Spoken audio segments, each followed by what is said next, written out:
दोस्तों बिहार में एक तहसील के अंदर एक नौजवान लड़का घंटों से बैठा हुआ रोते जा रहा था। उसके साथ उसकी दो नौजवान बहनें भी थी। वो भी उसके साथ बैठी हुई रो रही थी क्योंकि आज उस लड़के ने अपने सभी खेती बाड़ी की जमीन किसी और को बेच दी थी और इसी बात का उसे गहरा सदमा लग रहा था। वह अपने अंगूठे पर लगे उस स्याही के निशान को देखे जा रहा था। उसे देखकर लगता था कि मानो अब उसका सब कुछ खत्म हो चुका है। तहसील के अंदर बैठे बैठे उन तीनों को सुबह से शाम हो जाती है। तभी एक महिला अधिकारी जो अपनी ड्यूटी पूरा करने के बाद अपने घर वापस जा रही थी, जब उन तीनों को रोते हुए भाई बहन पर उसकी नजर पड़ती है तो वह उन्हें अपने पास बुलाती है और उनके मामले को गंभीरता से समझने का प्रयास करती है। उसके बाद वह उनसे कहती है, ऐसा करो तुम तीनों मुझे तहसील के बाहर मिलो। दोस्तों तहसील के बाहर सड़क पर उनकी फिर से उन महिला अधिकारी की मुलाकात होती है और उसके बाद मैडम उन तीनों को अपनी गाड़ी में बैठा लेती है और अपने घर की तरफ ले जाती है। यह बहुत ही अद्भुत और बहुत ही दिलचस्प कहानी है। लेकिन वीडियो में आगे बढ़ने से पहले आप सभी से विनम्र निवेदन है कि आप वीडियो को लाइक कर दीजिए और हमारे चैनल को सब्सक्राइब कर दीजिए, जिससे कि मेरा हौसला बढ़ते रहे और मैं आपको इस तरह की एक अच्छी अच्छी कहानियां सुनाता रहूं। दोस्तों ये कहानी है बिहार के बक्सर जिला के एक लड़के जिसका नाम सुरेश है। मार्च 2020 का महीना था।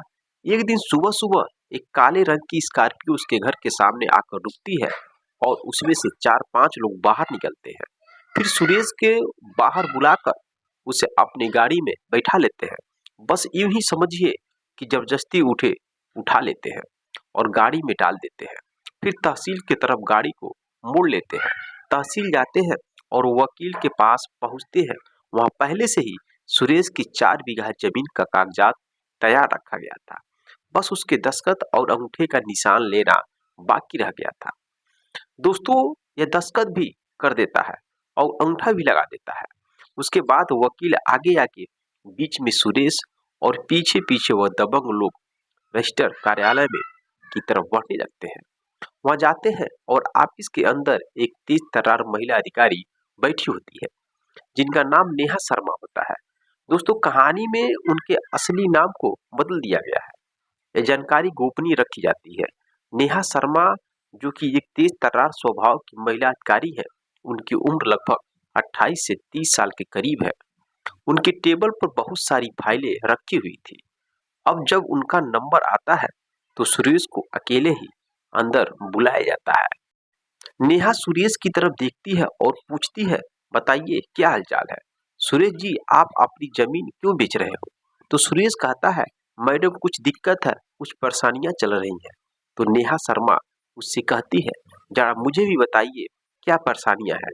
तो सुरेश कहता है, मैडम सैकड़ों परेशानियां हैं, अब मैं आपको क्या बताऊं? तो मैडम कहती है, क्या यह जमीन बेच देने के बाद तुम्हारी परेशानियां खत्म हो जाएगी? क्या तुम्हें इस जमीन के सारे पैसे मिल चुके हैं? तो सुरेश कहता है, जी हाँ मैडम, मुझे मेरी जमीन का पैसा मिल चुका है। एक भी पैसा उधार नहीं रखा गया है। फिर वह उसके चेहरे की ओर देखती है तो उसकी आंखों में जो आंसू भरे हुए थे, मैडम उसे आंखों ही आंखों में इशारा करते हुए पूछती है, क्या बात है, क्या हुआ है? दोस्तों वह कोई जवाब नहीं दे पाता है। 2-4 आंसू उसकी आंखों से टपक जाते हैं। उसके बाद कहता है, मैडम कोई बात नहीं है, बस ऐसे ही मेरी आंखों में आंसू आ गई। तो फिर मैडम कहती है, अच्छा ठीक है, अब तुम बाहर चले जाओ। उसके बाद जमीन खरीदने वाले लोगों का नाम बुलाया जाता है।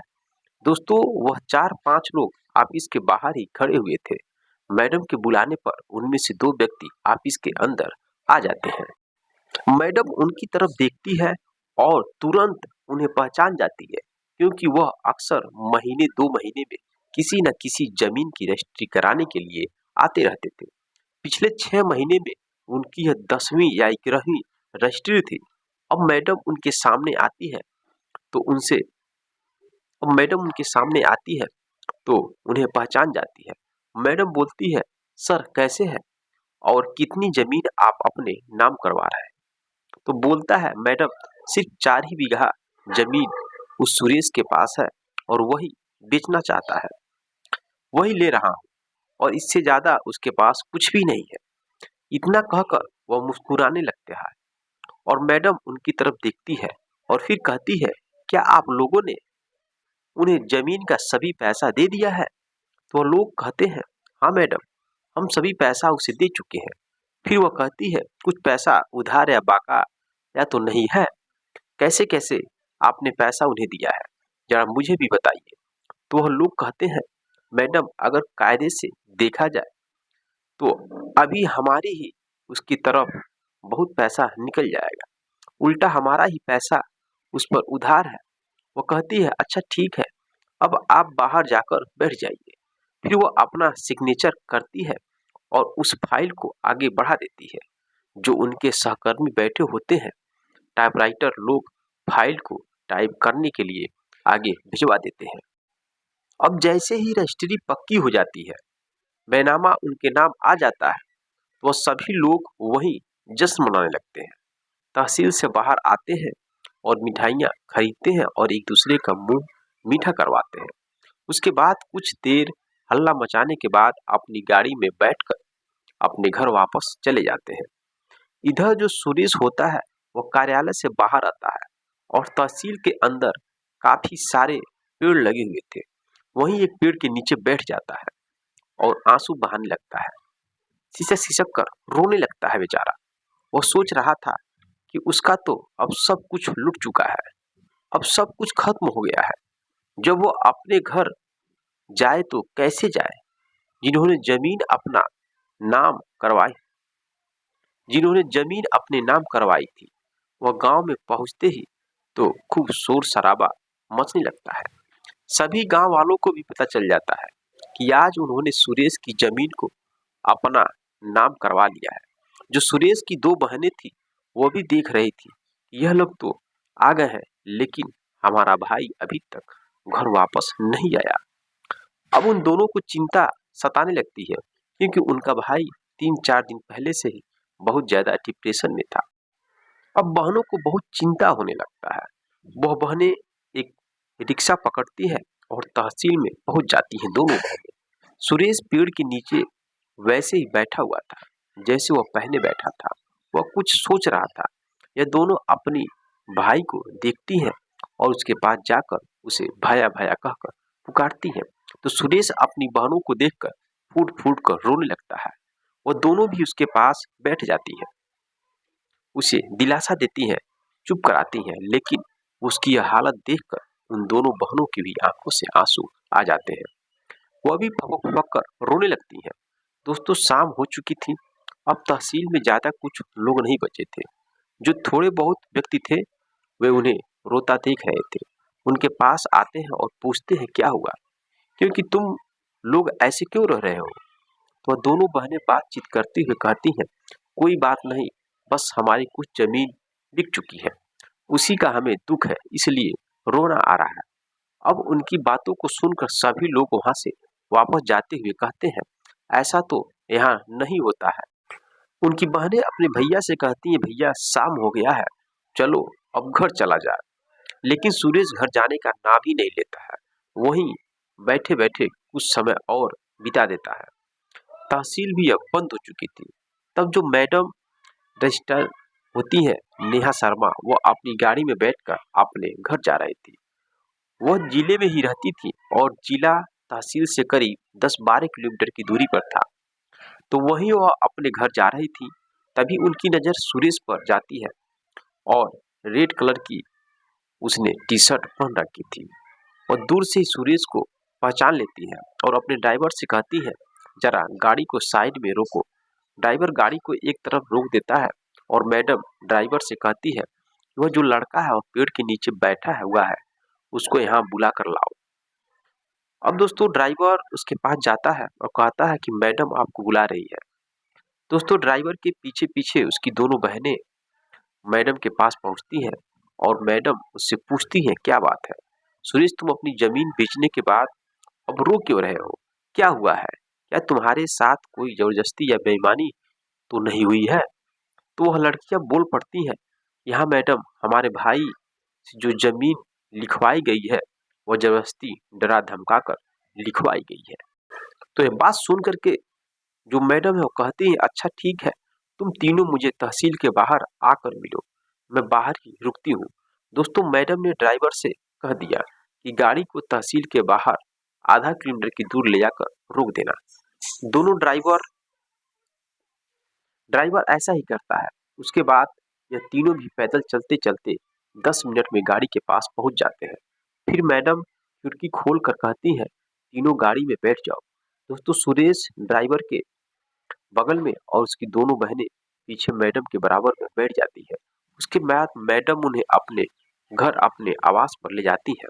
घर पहुंचने के बाद उन्होंने हाल में बैठा और उन्हें बैठा दिया। मैडम अपने रूम में चली जाती है और कुछ देर के बाद फ्रेश होकर कपड़े बदलकर बाहर आती है और हाल में उनके साथ बैठ जाती है। तब तक चाय नाश्ता भी आ जाता है। फिर मैडम उन्हें चाय नाश्ता करवाती है और खुद भी उनके साथ चाय नाश्ता करती है।